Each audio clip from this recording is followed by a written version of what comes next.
kulanti waxaan wanaagsan daawadayaal ku soo dhawaada wararkii ugu dambeeyay Soomaalida iyo caalamka aadaan oo kala shanta TV aad ka daawataan qodobada warkeenana waxaa ka mid ah madaxweyne xasan sheekh maxamuud oo faraha la galay xiisada webiga Niilka ee u dhaxaysa wadamada Itoobiya iyo Masar kadib khudbad ay si wada jir ah uga jeediyeen magaalada Qaahira isaga iyo dhigiisa wadanka Masar iyo khatar weyn oo Soomaaliya ka soo wajihi karta arrinkaasi ra'iisul wasaare Xamse Cabdi Barre oo ku guuldareystay inuu qaado tallaabadii koobaad iyo markii xilka loo magacaabay iyo arrintaasi oo tusaale u noqotay arrimaha kale ee hor yaala xukuumaddiisa dagaal mar kale dib uga qarxay xuduudda Soomaaliya iyo Itoobiya kaasi oo u dhaxeeya ciidamada liyu booliska deegaanka Soomaalida iyo ururka Al-Shabaab qodobadaas iyo kuwa kale oo intaasi ka faahfaahsan ayaad warkeena ku maqli doontaan fadlan haddii aad nagu cusub tahay subscribe saar gambaleelkana furo si aad ula socotid wararka iyo warbixinadan halkan soo gelino aynu ku bilownay daawadayaal sida hordhac wararkeena aad ku maqasheen shir jaraa'id oo si wada jir ah ugu qabteen magaalada Qaahira ee caasimada dalka Masar madaxweynaha Jamhuuriyadda Federaalka Soomaaliya Xasan Sheekh Maxamuud oo booqasho rasmi ah ku jooga dalkaasi iyo dhigiisa wadanka Masar Cabdi Fataax Al-Siisi kadib markii ay soo hadal qaadeen arrimaha quseeya xiisada webiga Niilka ee u dhaxaysa wadamada Itoobiya iyo Masar hadalhaynta ka dhalatay shirkaasi jaraa'id ayaa la xidhiidhay madaxweynaha Soomaaliya uu faraha la galay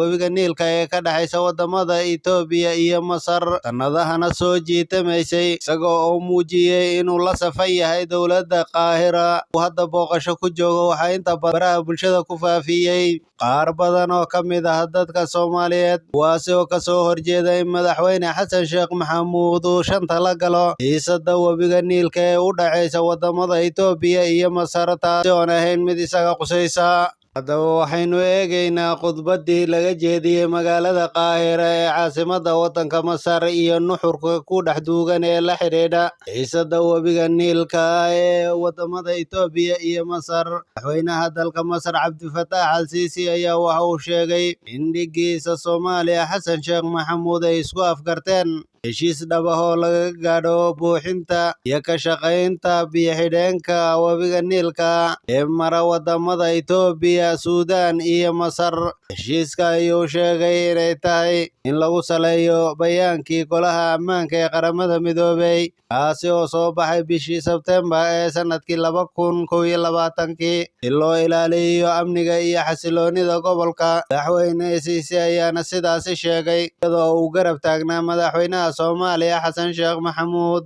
oo shir jaraa'id wada qabteen madaxweynaha Masaarida Cabdi Fataax Al-Siisi ayaa wuxuu sheegay in madaxweynaha Soomaaliya Xasan Sheekh Maxamuud ay wada hadalkooda diiradda ku saareen arrinta biyo-xidheenka isaga oo caddeeyay inay muujiyeen khatarta ay leedahay sad hal dhinaca marka la fulinayo mashaariicda ku saabsan webiyada madaxweynaha Masar wuxuu intaasi ku daray inay isla qaateen ma huraan tahay inuu hoggaansamo mabda'a iyo isgarashada wadatashiga dowladaha darafyada iyo biyo-xidheenka webiga Niilka si loo hubiyo in aan wax dhibaato ah loo geysanin mid ka mid ah iyaga oo raacaya qaraarada sharciga ee caalamiga ah ugu hambalyeeyay madaxweyne Xasan Sheekh Maxamuud xilka uu qabtay isaga oo ku tilmaamay tallaabo muhiim ah oo loo qaaday dhanka horumarinta iyo xasiloonida Soomaaliya Cabdi Fataax Al-Siisi ayaa waxa uu sheegay in Masar ay ka mid ahayd dalalkii ugu horreeyay ee aqoonsaday madax-bannaanida Soomaaliya 1960 isla markaana si joogto ah u taageerto Soomaaliya si loo gaadho amni iyo xasilooni waarta waxaan weli si sharaf leh u xasuusanaa shuhadadii Masar ee naftooda u waayay si ay Soomaaliya u hesho madax-bannaanideeda oo ay ugu ilaaliso wadajirkeeda dhuleed waxaa sidaas yidhi madaxweynaha dalka Masar Cabdi Fataax Al-Siisi madaxweynaha Masaarida Cabdi Fataax Al-Siisi ayaa waxa uu bogaadiyey in Soomaaliya ay ogolaatay in bangiga Masar uu xarun ka samaysto magaalada Muqdisho ee caasimada wadanka Soomaaliya waxaana arrintaasi ku tilmaamay guul ballaaran oo qayb ka qaadan doonta isku xidhka wada shaqaynta labada wadan Masar waxay xaqiijinaysaa inay taageerayso dadaalka Soomaaliya ee lagu horumarinayo nabadda iyo amniga dalka iyo ciribtirka argagixisada si loo gaadho horumarka la hiigsanayo loogana gudbo caqabadaha jira loogana dhabeeyo rabitaanka dadka ayuu intaasi raaciyay madaxweynaha dalkaasi Cabdifataax Siisi. Dhinaca kale madaxweynaha Soomaaliya ayaa dhankiisa hadalka qaatay wuxuuna ka hadlay waxyaabihii ay diiradda ku saareen kulamo ay yeesheen isaga iyo dhigiisa wadanka Masar. Madaxweyne Xasan Sheekh Maxamuud ayaa khudbadiisa ku bilaabay in waqti badan uusan ku bixinin xidhiidhkii adkaa ee Soomaaliya ay la lahayd Masar, balse uu diiradda saarayo xidhiidhka casriga ah ee wadaagaan labada wadan.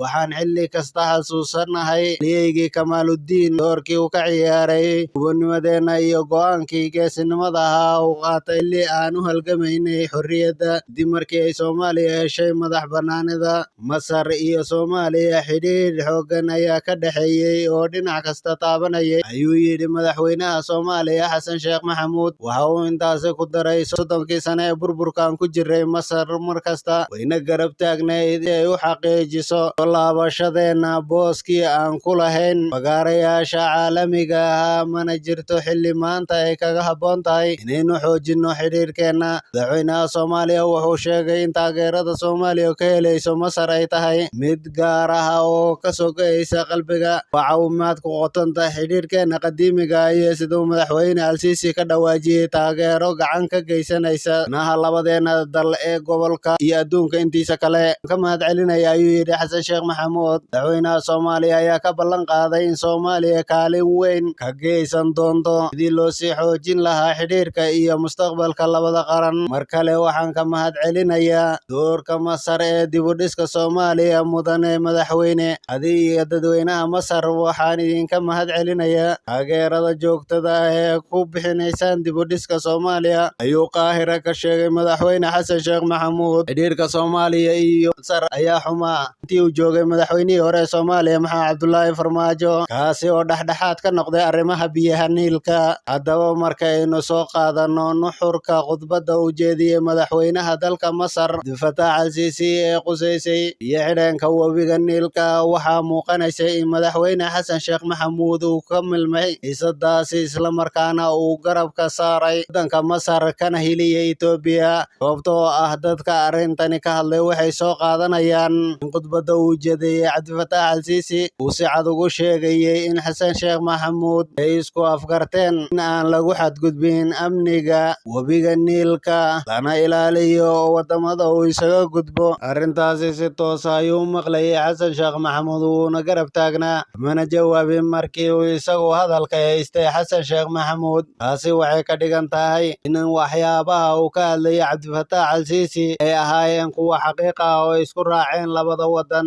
Dowladda Soomaaliya ayaa ka hor madaxweyne Xasan Sheekh Maxamuud intii uu xafiiska joogay Maxamed Cabdullaahi Farmaajo waxay dhexdhexaad ka ahayd, inkastoo ayna dowladda Soomaaliya si fagaara ah uga sheegeen inay arrintaasi ka taagan tahay mowqif dhexdhexaadnimo ah, balse siyaasad ahaan marka la eego in madaxweyne Farmaajo dhanka siyaasadda kaga fiicnaa Xasan Sheekh Maxamuud, sababtoo ah marnaba uuna hordhigin faragelintiisa xiisada webiga Niilka iyo wadanka uu toos ula safan yahay. Dowladda madaxweyne Farmaajo ka hadashay qadiyadaasi waxay ku baaqday in xiisada lagu dhammeeyo si nabdoon. Arrintani waxay dad badani sheegayaan inay khatar weyn ku keeni karto Soomaaliya, islamarkaana ay cadaawad hor leh ka dhex abuuri karto wadamada Soomaaliya iyo Itoobiya. Haatana ra'iisul wasaaraha Soomaaliya Xamse Cabdi Barre ayaa ku guuldareystay inuu sidii laga rabay u qaado tallaabadii ugu horreysay ee laga sugayay markii uu magacaabay madaxweynaha Soomaaliya Xasan Sheekh Maxamuud. Ra'iisul wasaare Xamse Cabdi Barre ayaa ku guuldareystay inuu soo magacaabo golihiisa wasiirada muddo 30 cisho ah, arrintaasi oo hadda ay sheegayaan dadka siyaasadda falanqeeya in looga tusaale qaadanayo sida uu uga dabaalan karo howlaha kale ee horyaala xukuumaddiisa. Howlo fara badan oo qaarkood ka culus yihiin soo magacaabista golaha wasiirada ee laga sugayo ra'iisul wasaaraha. Yeeshee dadka u dhunduleela arrimaha siyaasadda waxay sheegayaan in dhammaantood ay ku adkaan doonaan sida ay ugu adkaatay soo magacaabista golaha wasiirada. Ra'iisul wasaare Xamse Cabdi Barre oo baarlamaanku ugu dareen 10 cisho oo dheeraad ah soo xulista golaha wasiirada ayaa hadda bilaabay kulamo wada tashi ah oo ku saabsan dhismaha xukuumaddiisa, waxauna la yeelanayaa qaybaha kala duwan ee bulshada hay'adka sida dhalinyarada, culimadiinka iyo haweenka. Ra'iisul wasaaraha ayaa bogaadiyey doorka dhalinyarada Soomaaliyeed ee ku aadan ka qaybgalka wararka oo xusay inay yihiin mustaqbalka dalka, taladooduna ay tahay mid waxtar u leh ay qaadanayaan ka dhexmaray bulshada rayidka iyo ra'iisul wasaare Xamse Cabdi Barre intuu socday. Ra'iisul wasaaraha iyo dhalinyarada ay qaybahooda kala duwan waxay isdhaafsadeen kala ku aadan xukuumadda uu soo dhisayo iyo sidii fursado shaqo ay ugu abuuri lahayd dhalinyarada Soomaaliyeed ayaa lagu yidhi qoraal ka soo baxay kulankaasi. Dhinaca kale, ra'iisul wasaaraha ayaa kulan la yeeshay qaar ka mid ah culimada Soomaaliya wuxuuna ka dhageystay talooyinkooda ku wajahan dhismaha xukuumadda cusub. Uu soo dhisayo xukuumad tayo leh una dheellitiran oo lagama maarmaan noqotay in waqti ku filan uu geliyo la tashiyo uu la sameynayo qaybaha kala duwan ee bulshada iyo siyaasiyiinta. Isagoo la hadlaya culimada uu la kulmay ayuu ku dheeraaday ra'iisul wasaaruhu xaaladii ay soo martay Soomaaliya wuxuuna carabka ku adkeeyay sida ay uga go'an tahay in xukuumaddiisu ay noqoto mid samata bixisa Soomaaliya. Ra'iisul wasaaraha Soomaaliya Xamse Cabdi Barre ayaa caqabado xooggan kala kulmay soo magacaabista golaha wasiirada, wuxuuna baarlamaanka weydiistay in 10 beri oo dheeraad ah la siiyo si uu u sii wado la tashiyada la xidhiidha soo dhisidda xukuumadda cusub. Dhanka kale, wararka ka imanaya gobolka ismaamulka Soomaalida dalka Itoobiya ayaa waxay sheegayaan in dagaal culus u dhexeeya ciidanka liyu booliska dowlad deegaanka Soomaalida iyo kooxda Al-Shabaab mar kale dib uga qarxay aagga lagu magacaabo Qasqurun, 20 kiiloomitir u jira degmada Feerfeer. Sida aynu wararka ku helay, waxaa dagaalka qaaday ciidamada liyu booliska ee dowlad deegaanka Soomaalida. Ilaa hadda ma cadda khasaaraha ka dhashay dagaalkaasi oo ka dhacaya xuduudda gobolka Hiiraan uu la leeyahay dowlad deegaanka Soomaalida. Ciidamada liyu booliska oo ka soo ruqansaday dhinaca deegaanka Soomaalida ayaana weerarka ku qaaday shabaabka oo ka gudbay gobolka Hiiraan si ay iyaguna gudaha ugu galaan dalka Itoobiya, iyadoo halkaasi fooda la isku daray. Deegaanka ayaa warbaahinta u sheegay in dagaalka ka dhacay deegaanka Qasqurun uu ahaa mid aad u culus, waxaana wararka soo baxay ay sheegayaan in shabaabka looga taagroonaaday goobihii lagu dagaalamay. Waxaa la soo sheegay inay ku sugan yihiin ciidamada liyu booliska oo guluf adag kala hor yimid kooxda Al-Shabaab oo doonaysay inay ku sii ruqansadaan gudaha dalka Itoobiya. Sidoo kale, deegaanada qaar oo dhaca xuduudda Soomaaliya iyo Itoobiya waxaa la soo wariyay inay soo buux dhaafiyeen ciidamo aad u fara badan oo ka tirsan militariga federaalka Itoobiya oo ka soo ruqansaday midda kale ee waddanka Itoobiya. Ciidankaas ayaa garab siinaya ciidamada deegaanka liyu booliska oo muddo ku dhow 7 dagaal kula jira Al-Shabaab oo xuduudka ka tallaabay si ay gudaha ugu galaan gudaha Itoobiya. Ilaa iyo hadda ma jiraan caddeymo muujinaya in laga guuleystay Al-Shabaabkii ka gudbay xuduudda. Dagaalka adag la galay ciidamada liyu booliska ee waddankaasi Itoobiya, gaar ahaan dowlad deegaanka Soomaalida.